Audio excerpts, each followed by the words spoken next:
Chapter 1. A slow dance of sun and rain, the weather and us. I see quite a lot of our postmen. I work from home and receive a fair number of parcels, meaning he and I have become cheerily familiar, and have a well-worn routine whenever he calls. I go and open the door. He smiles and says, "Morning." I smile and say, "Hey, how's it going?" Then he rummages through his armful of envelopes for whatever it is that won't fit through the letterbox. It's in this après greeting stage of the situation that awkwardness could set in, for this is a potential minefield of modern etiquette. We're undertaking what is essentially a business transaction. He's providing me with a postal delivery service, and familiar though we are, it's not like we're poking each other on Facebook and going to the match together at weekends or anything. Having said that, he knows my name, my address, and that I subscribe to more magazines than I have the time to sit down and read. He knows I generally swan around in the mornings wearing a pair of Charlton Athletics shorts and an old Beach Boys t-shirt, because that's what I'm usually wearing when I answer the door. He knows the name of my girlfriend and where we have our bank accounts, and he could have an accurate stab at when our birthdays are. All information he can glean from the daily ritual of putting stuff into our letterbox. I, on the other hand, don't know anything about him, other than I think his name might be Neil and that he goes to Turkey for his holidays. So, when he knocks with a parcel and we've exchanged hellos, it's a textbook setup for a bit of mild social tension. What do we say to each other that keeps the relationship cheerful and informal but not intrusive? How do we fill these seconds that have us teetering on the precipice of embarrassment? Luckily, I have a foolproof way of diffusing any awkwardness, and it's one that I'm quite certain you're familiar with.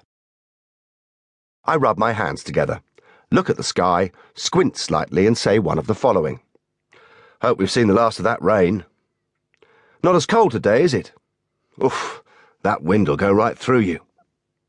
"It's supposed to stay like this for the weekend, apparently." Neil, the postman, flat bats a suitable response back to me, hands me my parcel, and we bid each other cheery farewells until the next time. Thank goodness for the weather. That we talk a great deal about the weather is one of those copper-bottomed clichés underpinning our national identities. It props up our sense of self-esteem, that when we fall into conversation with a stranger at a bus stop, we have an inoffensive meteorological discussion instead of, say, asking if they've ever had a yeast infection or trying to tickle them. These conversations are never enlightening either. They'll rarely get to grips with curiosities like the time in June 1975 when Derbyshire played Lancashire at Buxton and there was a blizzard, the only instance of snow-stopped play in the history of first-class cricket. Or the fact that the French Revolution was triggered by a 1788 hailstorm in northern France that destroyed an already meagre harvest, led to food shortages and civil unrest and, ultimately, the storming of the Bastille.